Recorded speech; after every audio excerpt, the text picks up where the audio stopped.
Okay guys, welcome back to the channel. Welcome to another video on the Mini Cooper. So, what a journey I've had with this car. It's Monday. I've got the guy coming over, the auto electrician. He's going to come over to see if he can get this started, up and running, and see what he can find on his, he's got a lot of laptop and computer software and all that sort of stuff. So yeah, he's on his way, guys. I'm going to try and do a bit of filming with him. I'll ask him to see if he'll allow me to do a bit of filming. But I'm going to spin you around quickly, guys. I'm just going to talk to you a couple of bits that I've found out and what I've done to that. So I'll see you in a second. Right, okay. So yeah, I just wanted to explain to you what I've done yesterday, I think it was. Yeah, Sunday yesterday. So what I did was is I took apart the ECU. I wanted to make sure that the ECU wasn't like burnt out and stuff. I've had a couple of people commenting saying check the ECU, sort of take it apart and that sort of stuff and see if it's burnt, just to rule that out, which I did, and it's absolutely fine. There's no sort of resistor burns or nothing like that at all. It looks good. I am no sort of ECU expert. I don't know nothing about computers, resistors, on all the bits and pieces that are inside that ECU. I have no idea what I'm looking at really, but I do know what, if something looks burnt. And there was no lot of black sort of marks in it. There was nothing like that. It looked scored, looked burnt. So to me, it looks okay, guys. But as I said, I'm no expert. So, again, it's just a bit of guesswork. So yeah, but that looks all right. And the other thing as well that I've found out is that on the inside,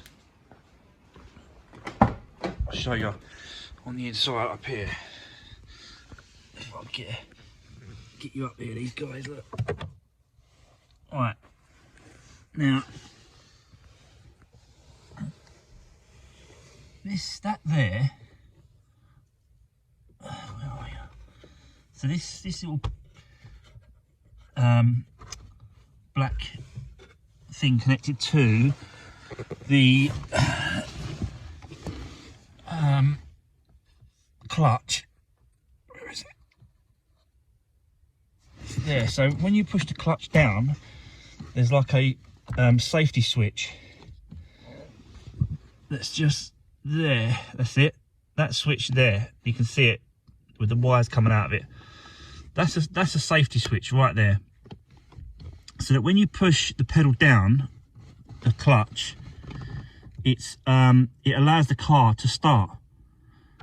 So what a couple of people online I've found out on forums and stuff like that is that switch can blow, and it won't let the car start.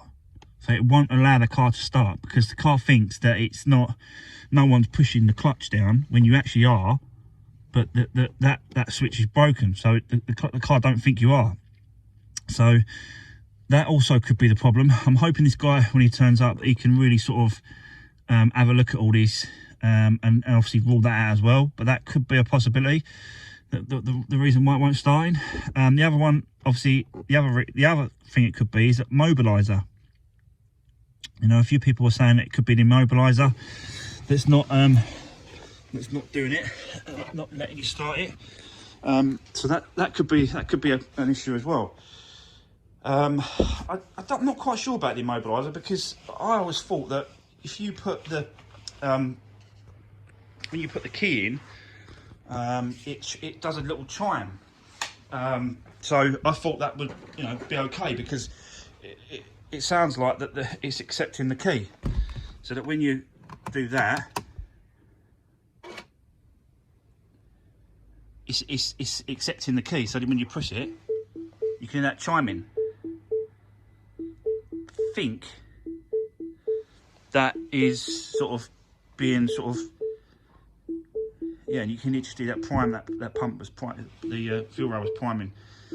So I don't know about Immobilizer at the moment. I'm not quite sure if that is it. Hopefully this guy comes over and he has a good look at this, and you know, hopefully he can get this car running. Hopefully today, guys, is going to be the day.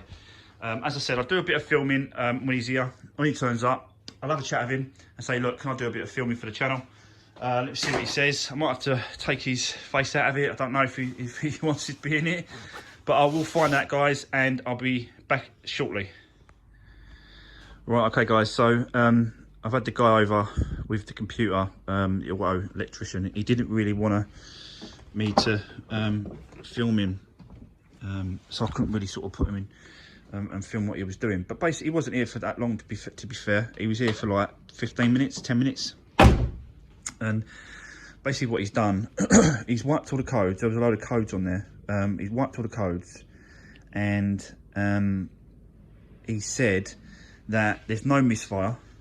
So there's no misfire codes. It won't come up misfiring. So he said that should be all good. There's nothing on there at all. He said the only thing that he did sort of come across was there was a fan. There's a fan relay.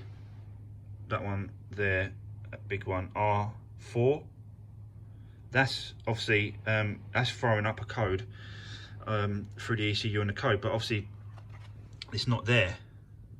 So that's probably why that is. So I'm gonna have to get a relay for that, I think. So I'll get a relay for that, put that back in, and that should be good. So basically, sorry guys. So basically, he cleared the ECU. He's cleared all the codes. He's checked all the positions, the sensors. He's checked the cam sensor, the crank sensor, all the sensors he's checked. He said they're absolutely fine. There's no problem with them. There was one sensor that he did say that it had a bit of an issue with. It had to clear, which was the knock sensor. But he said after he cleared it and after we'd done all that, he said that's fine. So yeah, so the car is showing no codes. It's showing no problem. But what he did say, it ain't going to start, he reckons, because there's because I've been trying to crank it, trying to turn it over, he's put fuel in the cylinders, and obviously we've got bore wash, I believe he said, bore wash in the cylinders. So what he wants me to do, he said just unplug them, take the sparks plugs out, and then just leave it open, the fort open, for like 2 days, and let it evaporate, and let it sort of clear, and let it sort of you know, so there's nothing in it. He said then put them back to get back on, and he said and then try and fire it. He said there should be no issues with it just firing straight away.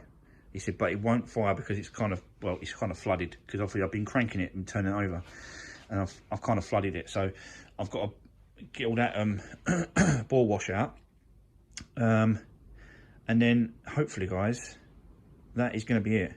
That is going to start, hopefully. And then he said if it doesn't start after I've done that, give him a call and he will come back. But there'll be no charge for that, so he won't charge me again. So for him to say that kind of suggests that he thinks it's going to be all right.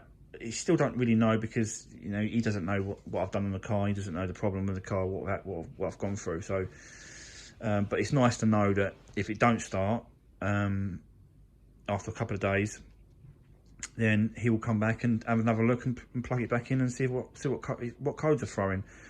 But he don't think it will. He thinks it'll be fine.